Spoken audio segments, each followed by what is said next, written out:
Bienvenidos a Conversaciones Convergentes. Estamos aquí en la Torre Odeón, en WeWork, en el microcentro de Buenos Aires, y vamos a charlar con Camila Perochena, que es historiadora, doctora en historia, profesora e investigadora de la Universidad de Itela y autora de Cristina y la historia. Camila, ¿cómo va? ¿Cómo va? ¿Todo bien? Muchas gracias por la invitación.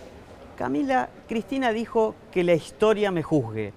No sabemos cómo la va a juzgar la historia, pero tal vez podemos indagar en qué hizo ella con la historia. Sí, no solo dijo que la historia me juzgue, dijo que la historia me absolvió. Y de hecho lo dijo en pasado. Y esto es un punto interesante, ¿no? Porque ella, ¿qué está queriendo decir con ello? Ella está queriendo decir que hay dos fuentes de legitimidad desde su perspectiva, desde la concepción kirchnerista para hacer la política. Uno dice es el pueblo, que te elijan en elecciones, que el pueblo te apoye. Eso limpia todo. Claro, y la otra es la historia, dice. Y ella dice, la historia me absolvió. ¿Y esto qué muestra? Esto muestra un poco el nivel de importancia que tenía para ella, para su discurso, para su concepción política, la historia. Es decir, ella en el 51% de sus discursos habló de historia. Es decir, ella en su presidencia dijo 1.592 discursos. En la mitad, más el 51%, habló de historia. Creó nuevos feriados, inauguró nuevos monumentos, escenificó públicamente la historia, espectáculos públicos de historia. ¿Y todo eso qué implica? Bueno, eso debe significar algo políticamente. Lo que yo traté de analizar en mi libro es ¿qué quería decir políticamente esto? ¿Por qué Cristina hacía un uso tan intenso del pasado, ¿no? Entonces ahí lo que yo trato de ver es cómo la historia le sirvió a Cristina para gobernar. La ayudó a gobernar, la ayudó a construir una identidad política kirchnerista, la ayudó a legitimar acciones políticas del presente y la ayuda, aún hoy, a intentar colocarse ella y controlar un poco la interpretación de sus actos, ¿no? Y por eso ella dice la historia me absolvió. ¿Por qué? Porque ella trata de colocarse en un punto, una suerte de punto de llegada de los 200 años de historia argentina. Entonces, en su discurso, ella se presenta a sí misma de esa manera, ¿no? De una manera un poco mesiánica, ¿no? En la cual ella dice que viene a terminar con 200 años de fracasos y frustraciones, ¿no? Entonces, la historia tiene un lugar central y un lugar que es político, hace un uso político del pasado, que le sirve, por ejemplo, para dividir entre un nosotros y un ellos. Ella en el presente permanentemente está antagonizando, polarizando, radicalizando el conflicto. Bueno, para radicalizar el conflicto y para antagonizar y marcar esas fronteras entre un nosotros y un ellos, recurre al pasado. Entonces, asocia a sus adversarios políticos con momentos que ella considera negativos de la historia, no sé, los golpes militares, por ejemplo, y asocia su presente, su filiación política y al kirchnerismo con lo que ella considera momentos con los que quiere marcar continuidad, ¿no? Y esto está todo el tiempo en su gobierno. Entonces, bueno, yo lo que traté de analizar es cómo esto le sirvió políticamente. Analizaste esos más de 1000 discursos con mucho pasado, ¿sí? O más de la mitad de los discursos con mucha historia. ¿Hay algún lugar para el futuro? ¿Tuvo un lugar para el futuro en esos discursos? Sí, porque yo creo que lo que ella trató de hacer es unir pasado, presente y futuro, una imagen de futuro que es la que ella se proponía. Pero, por ejemplo, no sé si te acordás, pero en el 2010, cuando fue el desfile del Bicentenario, ¿te acordás que había varias escenas que eran varias escenas del pasado? Tenías el cruce de los Andes, el éxodo jujeño, el peronismo, los golpes militares. Y una última escena con la que cerraba el desfile, que era el futuro. Que en esa escena, ¿qué imaginaba ella como futuro? Bueno, me acuerdo que en esa escena había científicos, chicos de escuela. Entonces, el futuro, desde esa perspectiva, lo que ella apuntaba al futuro era una idea de educación y ciencia y tecnología, ¿no? Entonces, hay una idea de futuro donde, ¿cuál es el futuro que ella busca forjar o que ella piensa? Bueno, en esa idea de futuro que ella tiene, hay una especie de idea media mesiánica de que el kirchnerismo viene a redimir al pueblo, ¿no? A generar la redención del pueblo. Entonces, sí está la idea de futuro y por eso se le pone tanto énfasis a esto de pasado, presente y futuro, ¿no? Arma una narrativa histórica, popularmente se la ha llamado relato, a mí me parece que es una palabra muy cargada, que es una identidad diacrónica, una identidad que se piensa en el pasado, en el hoy, y donde ella trata de forjar, bueno, un lugar para el kirchnerismo y para ella misma. ¿Y vos ves más complejidad en esa narrativa, en esa elaboración de esa narrativa, o un esfuerzo de simplificación para entregar premasticado a sus seguidores, a su partido, digamos, esa versión? Bueno, ¿hay complejidad o es simplificación? No, por lo general los usos políticos del pasado implican más simplificaciones que complejidades. Es decir, la manera en la que se acerca al pasado un político, no es la misma manera en la que se acerca al pasado un historiador. Los historiadores, ¿qué buscamos? Buscamos los grises, no es todo blanco y negro. Decimos, esto no es tan así. No lo hacemos teleológicamente, es decir, no hacemos historia pensando en el presente, sino que tratamos de sacarnos del contexto presente para tratar de pensar al pasado en su especificidad. Cuando un político hace historia, es otra cosa. Cuando un político hace historia, no todos, pero en el caso de Cristina hay una simplificación donde ella lo que trata de hacer es justamente rastrear ese nosotros y ellos en el pasado. Entonces, eso le lleva a ver una especie de historia de buenos y malos en los 200 años de historia argentina, donde lo que ella está tratando de hacer no es tanto entender ese pasado en su especificidad y por ende en su complejidad, sino armar, moldear ese pasado para que sea atractivo al conflicto presente, ¿no? Necesariamente ahí el pasado pierde complejidad. Es decir, para armar un pasado que movilice a la acción, que genere identidad, que genere emociones, lo que se hace es vaciar de complejidad ese pasado y por ende, por eso digo, bueno, una cosa es como un político va a la historia y va al pasado y otra cosa es como un historiador va al pasado, ¿no? ¿Y es coherente Cristina en esa elaboración o va reelaborando la propia elaboración? Depende del periodo, ¿no? Yo creo que hay periodos en los que ella ya tiene armada una imagen cristalizada que la va sosteniendo a lo largo de su presidencia. Por ejemplo, el rosismo, lo que ella dice sobre el rosismo en el 2008 es lo mismo que va a decir sobre el rosismo en el 2015 o lo que puede decir sobre el rosismo hoy. Con otros periodos empieza a haber más oscilaciones. ¿Con cuál hay más oscilaciones? Con el peronismo. ¿Bien? ¿Por qué con el peronismo? Bueno, porque es lo que es un pasado que es parte de su propia tradición política, de su propio movimiento político y por ende las representaciones del peronismo van a estar muy relacionadas con su relación con el peronismo en el presente. Es decir, cómo se está llevando con los sindicatos, le van a hacer decir cosas diferentes sobre el sindicalismo o la CGT en el primer gobierno de Perón, su relación con el PJ más tradicional o con los sectores no kirchneristas del Partido Justicialista. Depende cómo venga esa relación con el PJ, va a ir cambiando sus representaciones del peronismo. Entonces me parece que es con el peronismo donde hay más oscilaciones a lo largo de los 8 años de gobierno. ¿Cuáles son las fuentes históricas de las que se nutre Cristina Kirchner en sus discursos? Eso es importante porque Cristina suele hablar de nueva historia, ¿no? Ella dice, bueno, nosotros desde el kirchnerismo damos una batalla cultural y esa batalla cultural implica contar una nueva historia para poder ganar en el plano político-económico. Bueno, esa nueva historia no es tan nueva, es decir, esa nueva historia en realidad es bastante vieja, es una historia que pertenece, o la que ella cuenta, abreva en la tradición historiográfica que se conoce como revisionismo histórico. El revisionismo histórico es una tradición que nace o que se fortalece a partir de 1930 con un discurso bien nacionalista, bien antiimperialista, que va a popularizarse muchísimo a partir de la década del 60 y que el kirchnerismo va a retomar para plantear su concepción de la historia. De hecho, varios de los asesores de Cristina son historiadores que se suelen conocer como neorrevisionistas. Muchos de ellos son los que pertenecían, no sé si te acordás, que ella armó un instituto de revisión. Exacto, el Instituto Dorrego. Bueno, muchos de ellos pertenecían al Instituto Dorrego. Entonces, son esas fuentes o es esa tradición en la que ella se basa para elaborar su narrativa del pasado. ¿Y esa tradición no era más de divulgación, de reinterpretación, que de ir tradicionalmente a lo que se conoce como las fuentes? Sí, a ver. Documentales. Es una tradición que va a las fuentes documentales, pero que no es una tradición académica. ¿En qué sentido? Es una tradición más política que académica. ¿Por qué?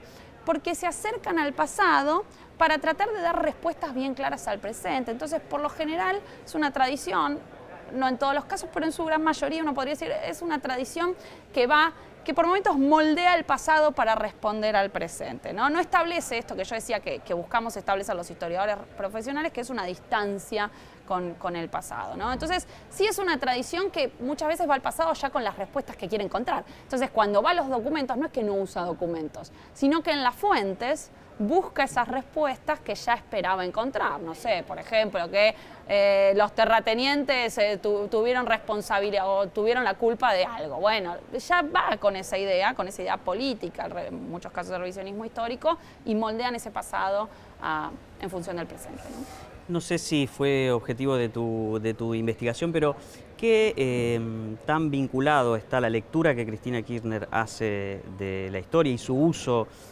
político con su propia historia personal, su propia historia de vida, digamos, sus orígenes, su, no sé, su infancia, la adolescencia? No, eso está permanentemente, porque por ejemplo, cuando ella recuerda el peronismo de la década del 70, ella se sitúa en esa historia, ¿no? Y por ejemplo, ahí es muy curioso, ella siempre recuerda un discurso de Perón previo a su muerte, creo que es de junio del 74, entonces ella ahí está recordando a un Perón que es un Perón posterior a echar a los montoneros de la plaza, ¿no? Yo creo que ahí hay un intento de posicionarse de alguna manera en esa historia del peronismo, entonces permanentemente, sobre todo cuando se trata de los 70 para acá, su propia historia personal está atravesada por, bueno, ni hablar de cuando habla de la década del 90, ¿no? Que eso es uno de los momentos que ella utiliza como momento negativo con el cual busca establecer una diferencia, ¿no? Sin embargo, si uno va a los diarios de la época va a encontrar que en los 70 no encuentra nada sobre los Kirchner, ¿sí? No encuentra ninguna referencia de militancia o participación, más bien hay un apagón, si se quiere, ¿no? Podríamos decirlo. Y en los 90 encuentra apoyos a las políticas de Menem, probablemente hasta cierta fecha. Efectivamente, porque siempre en la reconstrucción de la historia no solo implica moldear la memoria colectiva, sino que en ese moldeo de memoria colectiva también hay una suerte de revisión y de moldeadura de la memoria personal y de instalarse en esa memoria personal. Entonces, en ese sentido, concuerdo perfectamente. La manera en que ellos se ubican, o que Cristina se ubica en ese pasado, no necesariamente, está mucho más sobredimensionada o tergiversada que la que efectivamente fue. Había quedado pendiente la pregunta, esta idea de el peronismo tiene todo el pasado por delante, que podríamos atribuir a los antiperonistas si se quiere. ¿Es justa? ¿Hace justicia? ¿Tiene alguna raíz?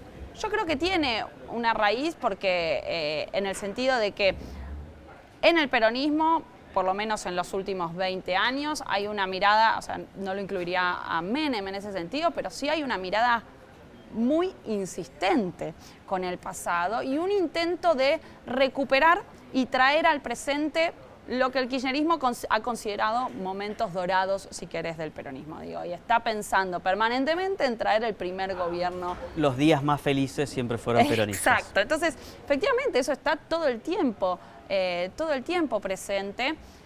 Ahora, si vos me decís si eso fue siempre así en el peronismo, no creo que haya sido tan así en el gobierno, en el primer y segundo gobierno de Perón. No porque no haya hecho un uso político del pasado, sino porque el pasado no tenía ese lugar tan preponderante o tan intenso que tiene, por ejemplo, en el kirchnerismo. Sí había un uso del pasado, muy distinto al que hacía Cristina, el que hacía Perón. En principio, Perón, por ejemplo, no fue revisionista en su primer y segundo gobierno. Perón se hace revisionista después del 1955, después de que es derrocado. Pero en su primer y segundo gobierno... Pero Perón más mitrista en términos históricos. Total, Perón reivindica, digo, si vemos los trenes, digo... Roca, San Martín, Mitre, digo, los nombres de los trenes que los pone Perón, ya te demuestran que su panteón de héroes y su tradición historiográfica, mientras él fue presidente, no era la revisionista. ¿Por qué? Porque no quería abrir la disputa por el pasado, algo que sí quiso hacer Cristina desde el Estado, ¿no? Entonces, creo que esa frase que se suele atribuir es más clara para pensar el kirchnerismo y su relación con el pasado y la historia argentina que para pensar el peronismo, el primer peronismo, si querés, ¿no? No sé si hiciste estos paralelismos, pero este uso, esta apelación a la historia para la actualidad política que vos retratás en tu libro, ¿se observa en esa intensidad? ¿Se observan otros presidentes recientes latinoamericanos? ¿Es un rasgo de identidad de otros presidentes llamados populistas? Yo creo que es algo muy presente en los gobiernos. Digo, creo que hay una hipótesis. Yo en la tesis de doctorado comparo el gobierno de Felipe Calderón en México con el gobierno de Cristina Kirchner. El gobierno de Felipe Calderón es un gobierno liberal conservador, ¿no? Dentro del espectro político mexicano.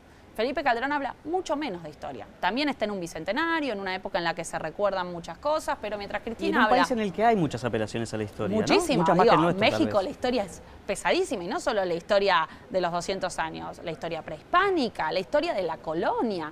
En ese sentido, México tiene muchos temas presentes para hablar de historia. Sin embargo, Calderón, el 25% de sus discursos hace apelación al pasado. Ahora, si vemos a Andrés Manuel López Obrador hoy, que en términos de concepción política se va hasta Colón, ¿no? Es mucho más afín.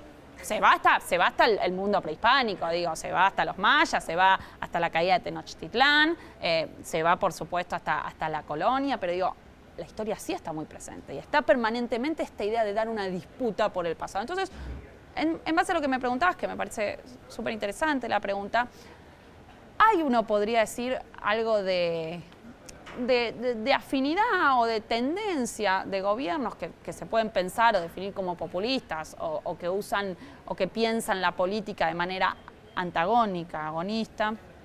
Hay una tendencia a recurrir al pasado para marcar esa polarización del presente y a hacer mucho uso o a obtener a la historia muy presente.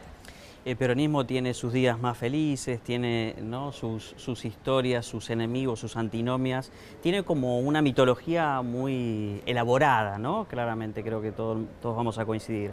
El no peronismo, ¿sí?, por no decir anti, el no peronismo tiene algunos rasgos de identidad común, puede apelar a construir una mitología pasada que venga al presente y sirva para proyectarse y competir. Yo creo que ahí hay una diferencia entre, si querés, el radicalismo y el PRO, ¿no? Digo, el radicalismo es el partido más antiguo que tiene hoy la Argentina, es un partido que tiene toda una mítica y una épica si quiere armar una narrativa del pasado que digo... Tiene pasado con qué hacerlo. Puede inscribirse tranquilamente en la historia argentina, lo han hecho mucho. Alfonsín ha tenido toda una narrativa. Sus diferencias internas, sus diferencias internas, históricas. Efectivamente. Pero digo, Alfonsín ha hecho toda una narrativa del pasado. Ahora, el PRO es un partido muy nuevo, es un partido que nace de la crisis del 2001. ¿Eso significa que no puede hacer un uso del pasado? No, al contrario. Yo creo que es muy importante si querés construir una identidad política, por más que seas una identidad política nueva, que tenga 20 años, lo que sea, es muy importante poder darle sentido histórico a tu proyecto. ¿Cómo mirás vos la historia argentina? Eso es algo que Macri en su gobierno no quiso hacer.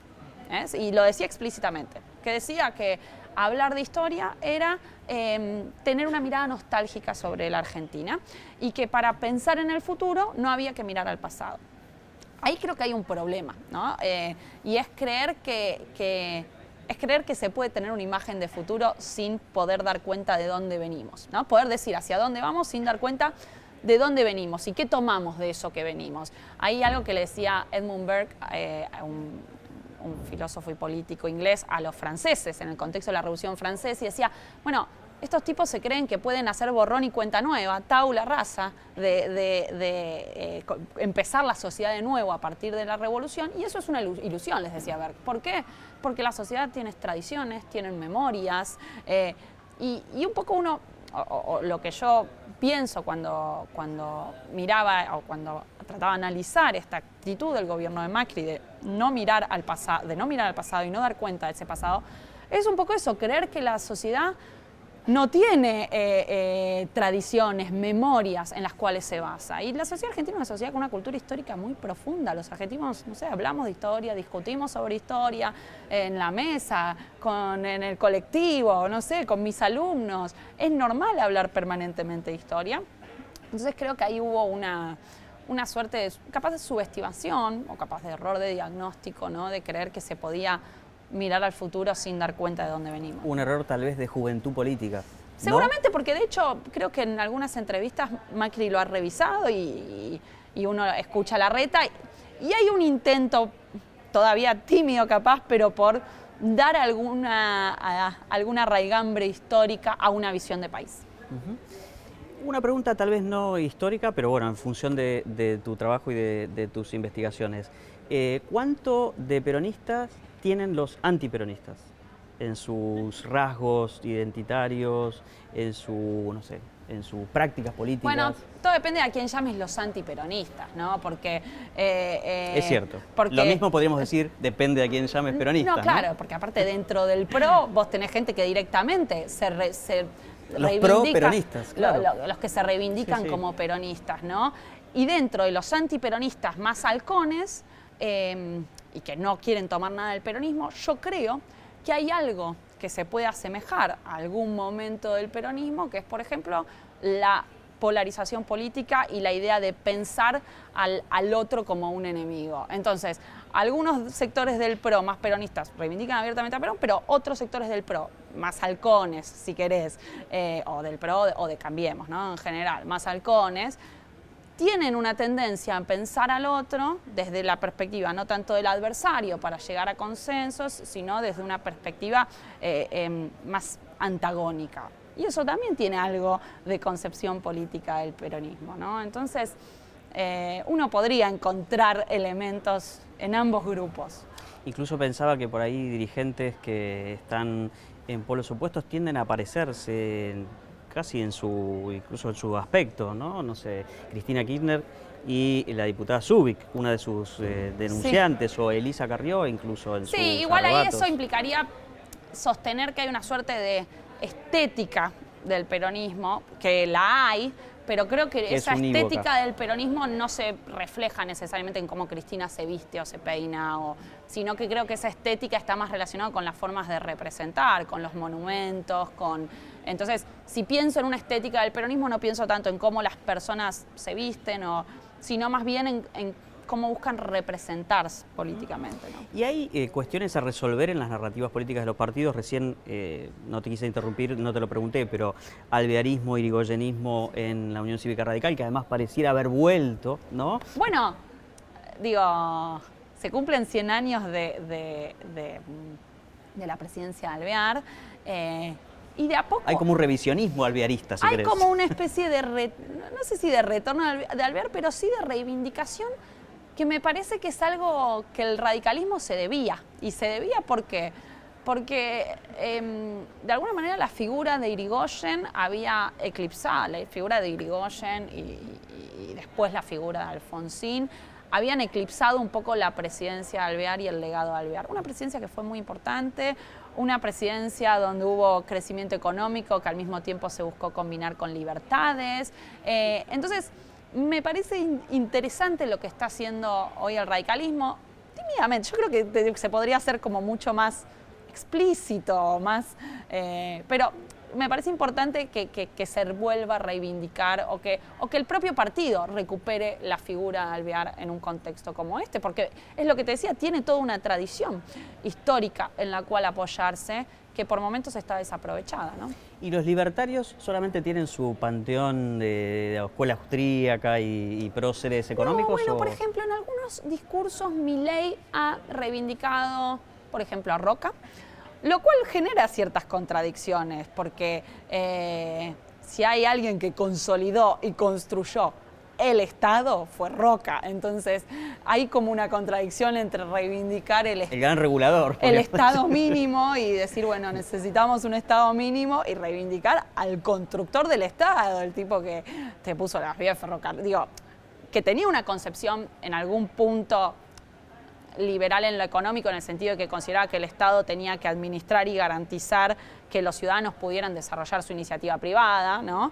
Pero que al mismo tiempo construye un gran Estado. El Estado estaba muy presente, Roca no solo reprimía, negociaba con los trabajadores, era un Estado muy presente. Entonces hay una reivindicación de Roca, y después en el caso de Milei hay una reivindicación también de los 90, o no tanto de los 90 en general, sino más bien de la figura de Cavallo en el contexto de la convertibilidad, ¿no? Entonces, yo creo que esos son los dos puntos, capaz se me escapa algún otro, ¿no? Pero que yo le he escuchado nombrar dentro de la tradición histórica argentina.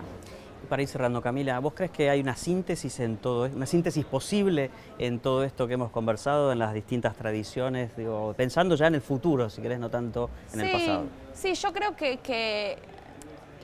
pensando en el futuro, yo creo que todas las visiones... En principio creo que la Argentina necesita una visión de futuro y de desarrollo, ¿no? De hacia dónde vamos a ir. Creo que estamos en un momento de crisis un poco identitaria, ¿no? Donde no está claro cuál es el horizonte futuro al que vamos a ir, y donde los partidos todavía no están ofreciendo claramente un horizonte futuro, ¿no? Tanto del oficialismo como de la oposición. Y creo, en base a todo lo que estuvimos conversando, que ese horizonte futuro va a necesitar de una visión del pasado, ¿no? Y en ese sentido estoy muy atenta a ver, cuáles son las visiones del pasado que ven nuestros futuros presidentes, candidatos, líderes políticos para pensar en esa visión del país. Camila, muchas gracias. Por favor, un placer. Hablábamos con Camila Perochena, historiadora, investigadora, profesora de la Universidad de Itera y autora del libro Cristina y la historia. Nosotros nos vemos la próxima. Muchas gracias.